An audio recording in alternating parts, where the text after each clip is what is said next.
Hi, my name is Curloo, and today we're going to read Chapter 1 of The Wind in the Willows. Let's get started. Chapter 1, The Riverbank. The mole had been working very hard all morning, spring cleaning his little home, first with brooms, then with dusters, then on ladders and steps and chairs with a brush and a pail of whitewash, till he had dust in his throat and eyes and splashes of whitewash all over his black fur and an aching back and weary arms. Spring was moving in the air above and in the earth below and around him, penetrating even his dark and lowly little house with its spirit of divine discontent and longing. It was a small wonder, then, that he suddenly flung down his brush on the floor and said, "Bother!" and "Oh, blow!" and also, "Hang spring cleaning," and bolted out of the house without even waiting to put on his coat. Something up above was calling him imperiously, and he made for the steep little tunnel, which answered in his case to the graveled carriage drive owned by animals whose residences were nearer to the sun and air. So he scraped and scratched and scrabbled and scrooged, and then he scrooged again and scrabbled and scratched and scraped, working busily with his little paws and muttering to himself, up we go, till at last, pop! His snout came out into the sunlight, and he found himself rolling in the warm grass of a great meadow. "This is fine," he said to himself. "This is better than whitewashing." The sunshine struck hot on his fur, soft breezes caressed his heated brow, and after the seclusion of the cellarage he had lived in for so long, the carol of happy birds fell on his dulled hearing almost like a shout. Jumping off all his four legs at once, in the joy of living and the delight of spring without its cleaning, he pursued his way across the meadow till he reached the hedge of the further side. "Hold up!" said an elderly rabbit at the gap. "Sixpence for the privilege of passing by the private road." He was bowled over in an instant by the impatient and contemptuous mole, who trotted along the side of the hedge, chaffing the other rabbits as they peeped curiously from their holes to see what the row was about. onion sauce," he remarked jeeringly, and was gone before they could think of a thoroughly satisfactory reply. Then they all started grumbling at each other. "How stupid you are! Why didn't you tell him?" "Well, why didn't you say?" "You might have reminded him," and so on in the usual way. But, of course, it was then much too late, as is always the case. It all seemed too good to be true. Hither and thither through the meadows he rambled busily, along the hedgerows, across the copses, finding everywhere birds building, flowers budding, leaves thrusting, everything happy and progressive and occupied. And instead of having an uneasy conscience pricking him and whispering, "Whitewash," he somehow could only feel how jolly it was to be the only idle dog among all these busy citizens. After all, the best part of a holiday is perhaps not so much to be resting yourself as to see all the other fellows busily working. He thought his happiness was complete when, as he meandered aimlessly along, suddenly he stood by the edge of a full-fed river. Never in his life had he seen a river before. This sleek, sinuous, full-bodied animal, chasing and chuckling, gripping things with a gurgle and leaving them with a laugh, to fling itself on fresh playmates that shook itself free and were caught and held again. All was a shake and a shiver, glints and gleams and sparkles, rustle and swirl, chatter and bubble. The mole was bewitched, entranced, fascinated. By the side of the river he trotted as one trots when very small, by the side of a man who holds one spellbound by exciting stories, and when tired at last he sat on the bank while the river still chattered on to him, a babbling procession of the best stories in the world, sent from the heart of the earth to be told at last to the insatiable sea. As he sat on the grass and looked across the river, a dark hole in the bank opposite, just above the water's edge, caught his eye, and dreamily he fell to considering what a nice, snug dwelling place it would make for an animal with very few wants and fond of a bijou riverside residence, above flood level and remote from noise and dust.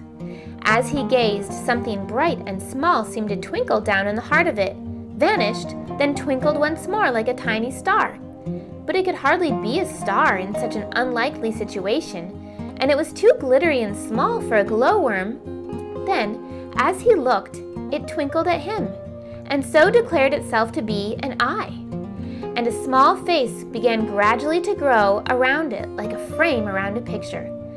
A brown little face with whiskers, a grave round face with the same twinkle in its eye that had first attracted his notice, small neat ears and thick silky hair. It was the water rat. Then the two animals stood and regarded each other cautiously. "Hello, Mole," said the water rat. "Hello, Rat," said the Mole. "Would you like to come over?" inquired the rat presently. "Oh, it's all very well to talk," said the Mole rather pettishly, he being new to a river and riverside life and its ways. The rat said nothing, but stooped and unfastened a rope and hauled on it, then lightly stepped into a little boat which the Mole had not observed. It was painted blue outside and white within.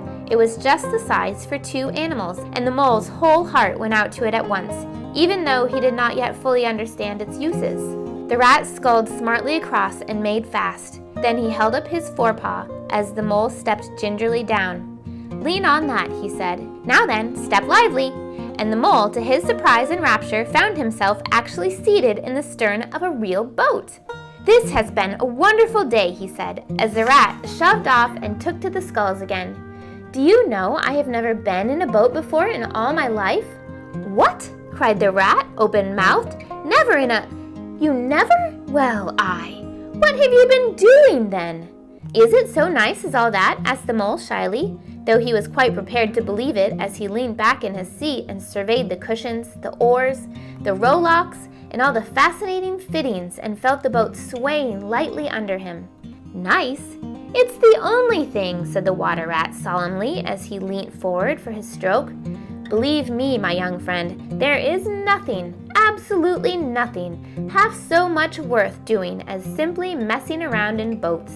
Simply messing," he went on dreamily. "Messing about in boats. Messing—" "Look ahead, Rat!" cried the Mole suddenly. It was too late. The boat struck the bank full tilt.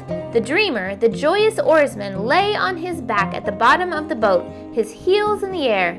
"About in boats or with boats," the rat went on composedly, picking himself up with a pleasant laugh. "In or about of them, it doesn't matter. Nothing really seems to matter. That's the charm of it. Whether you get away or whether you don't, whether you arrive at your destination or whether you reach somewhere else, or whether you never get anywhere at all, you're always busy and you never do anything in particular. And when you've done it, there's always something else to do, and you can do it if you'd like, but you'd much better not. Look here, if you've really nothing else on hand this morning, supposing we drop down the river together and have a long day of it." The Mole waggled his toes from sheer happiness, spreading his chest with a sigh of full contentment, and leaned back blissfully into the soft cushions. "What a day I'm having," he said. "Let us start at once." "Hold hard a minute then," said the rat. He looped the painter through a ring in his land staging, climbed up into his hole above, and after a short interval reappeared staggering under a fat wicker luncheon basket.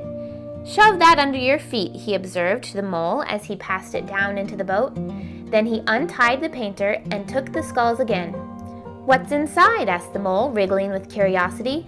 "Cold tongue, cold ham, cold beef, pickled gherkin salad, French rolls, crescent sandwiches, spotted meat, ginger beer, lemonade, soda water—" "Oh, stop, stop!" cried the Mole in ecstasies. "This is too much!" "Do you really think so?" inquired the rat seriously. "It's only what I always take on these little excursions, and the other animals are always telling me I'm a mean beast and cut it very fine." The Mole never heard a word he was saying. Absorbed in the new life he was entering upon, intoxicated with the sparkle, the ripple, the scents and the sounds and the sunlight, he trailed a paw in the water and dreamed long waking dreams. The water rat, like the good fellow he was, sculled steadily on and forebore to disturb him. "I like your clothes awfully, old chap," he remarked after some half an hour or so had passed. "I'm going to get a black velvet smoking suit myself some day, so soon as I can afford it." "I beg your pardon," said the Mole, pulling himself together with an effort. "You must think me very rude, but all this is so new to me. So this is a river." "The river," corrected the rat. "And you really live by the river? What a jolly life!" "By it, and with it, and on it, and in it," said the rat. "It's brother and sister to me, and aunts and company, and food and drink, and naturally washing. It's my world, and I don't want any other. What it hasn't got is not worth having, and what it doesn't know is not worth knowing. Lord, the times we've had together, whether in winter or summer, spring or autumn, it's always got its fun and its excitements.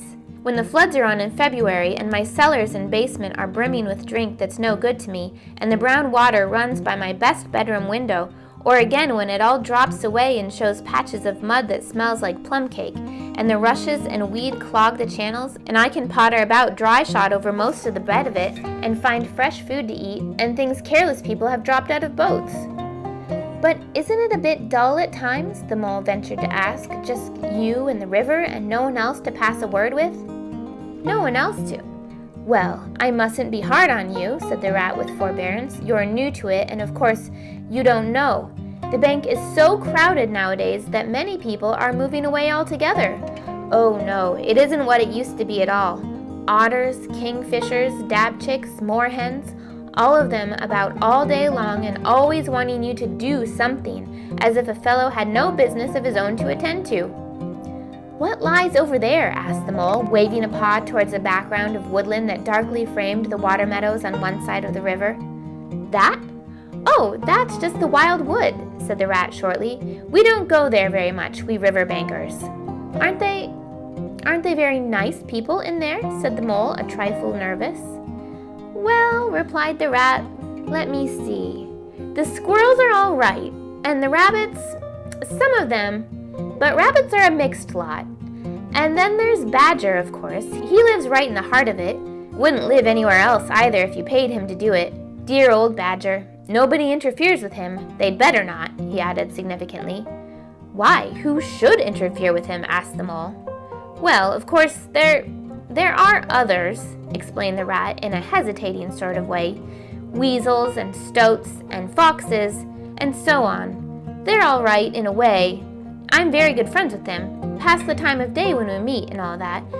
But they break out sometimes, there's no denying it, and then, well, you can't really trust them, and that's the fact."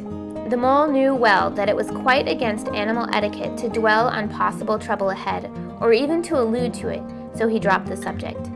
"And beyond the wild wood again?" he asked, "where it's all blue and dim, and one sees what may be hills, or perhaps they mayn't, and something like the smoke of towns, or is it only cloud rift?"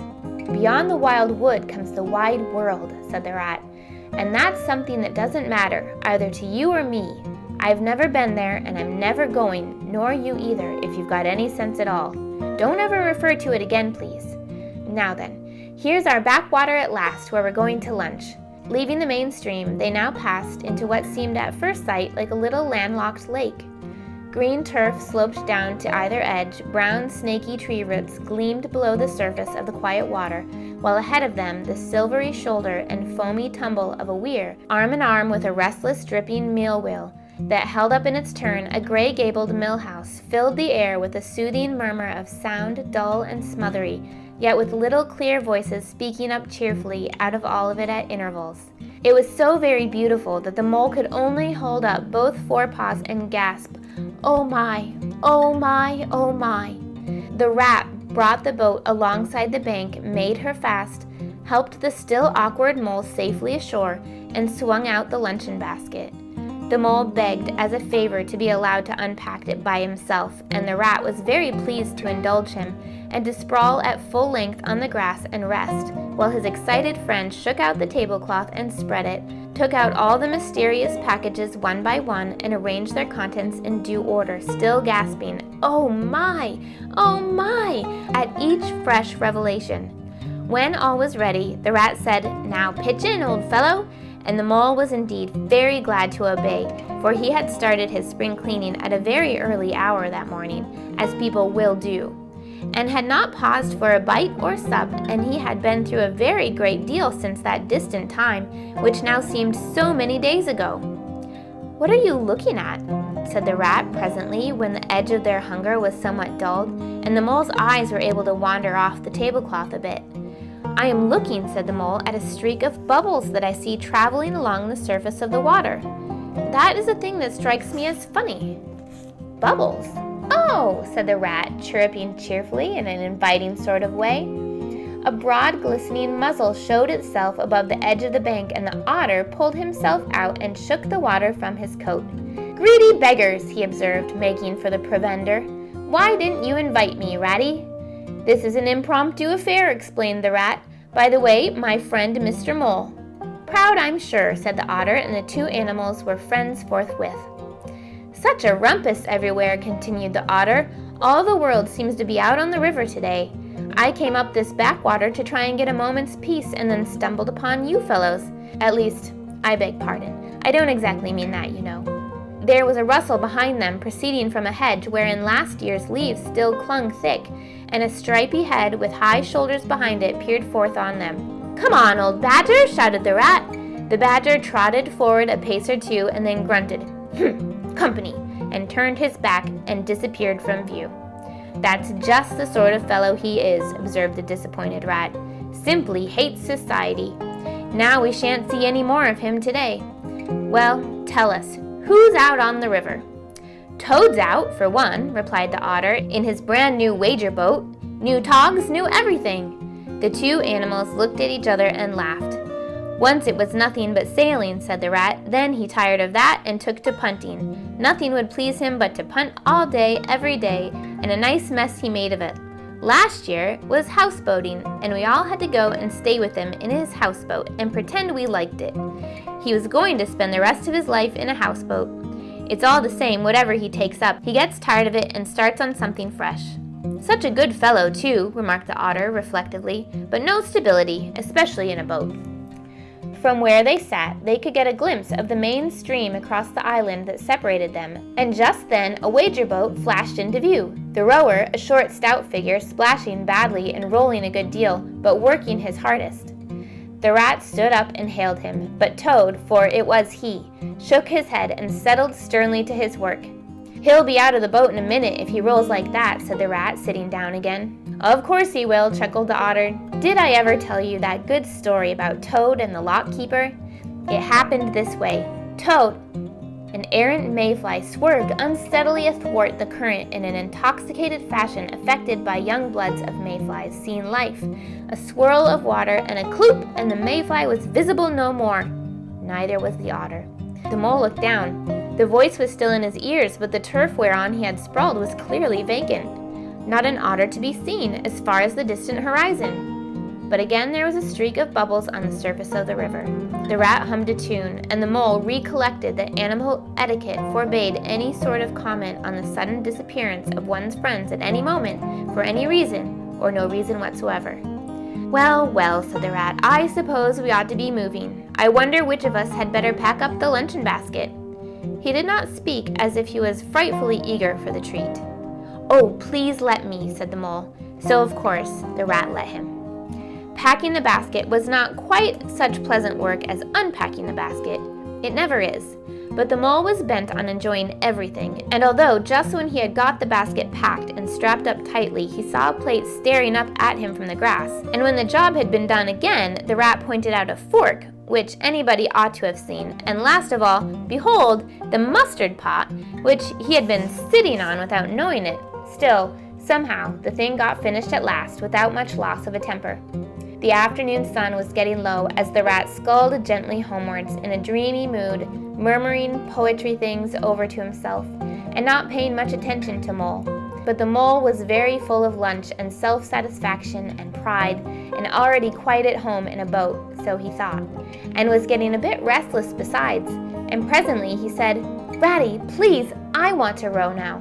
The rat shook his head with a smile. "Not yet, my young friend," he said. "Wait till you've had a few lessons. It's not so easy as it looks." The mole was quiet for a minute or two, but he began to feel more and more jealous of Rat sculling so strongly and so easily along, and his pride began to whisper that he could do it every bit as well. He jumped up and seized the sculls so suddenly that the rat, who was gazing out over the water and saying more poetry things to himself, was taken by surprise and fell backwards off his seat with his legs in the air for the second time, while the triumphant mole took his place and grabbed the sculls with entire confidence. "Stop it, you silly thing!" cried the rat from the bottom of the boat. "You can't do it! You'll have us over!" The mole flung his sculls back with a flourish and made a great dig at the water.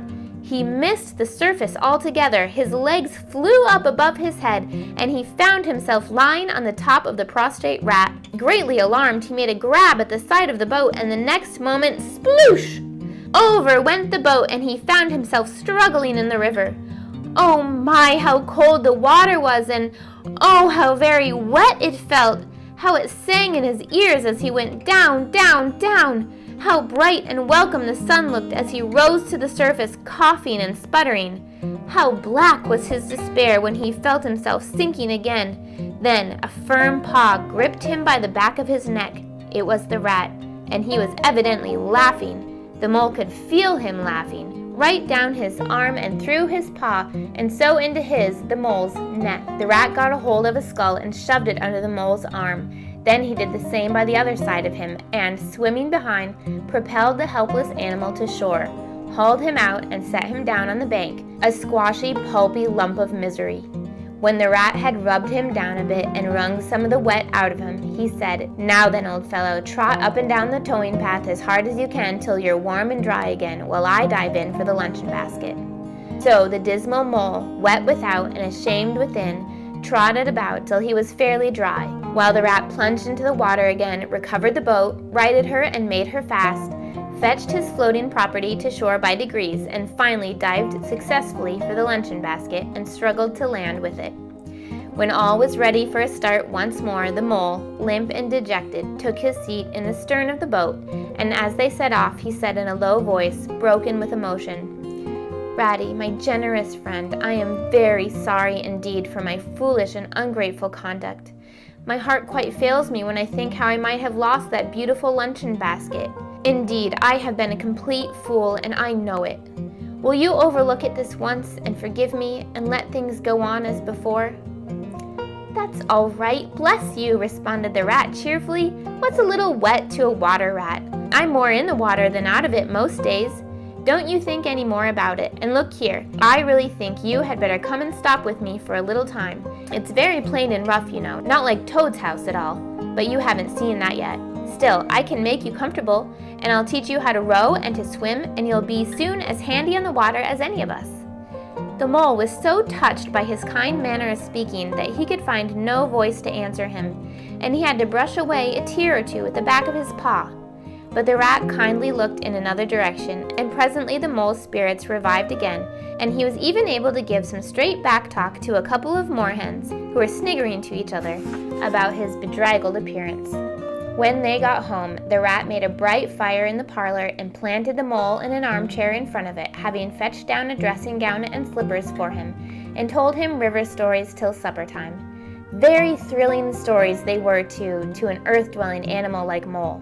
Stories about weirs and sudden floods and leaping pikes and steamers that flung hard bottles, at least bottles that were certainly flung, and from steamers, so presumably by them, and about herons and how particular they were whom they spoke to, and about adventures down drains and night fishing with otter or excursions far afield with badger. Supper was a most cheerful meal. But very shortly afterwards, a terribly sleepy mole had to be escorted upstairs by his considerate host to the best bedroom, where he soon laid his head on his pillow in a great peace and contentment, knowing that his new-found friend, the river, was lapping the sill of his window. This day was only the first of many similar ones for the emancipated mole, each of them longer and full of interest. As the ripening summer moved onward, he learned to swim and to row, and entered into the joy of running water, and with his ear to the reed stems he caught, at intervals, something of what the wind went whispering so constantly among them. And that's the end of Chapter 1. Stay tuned for Chapter 2.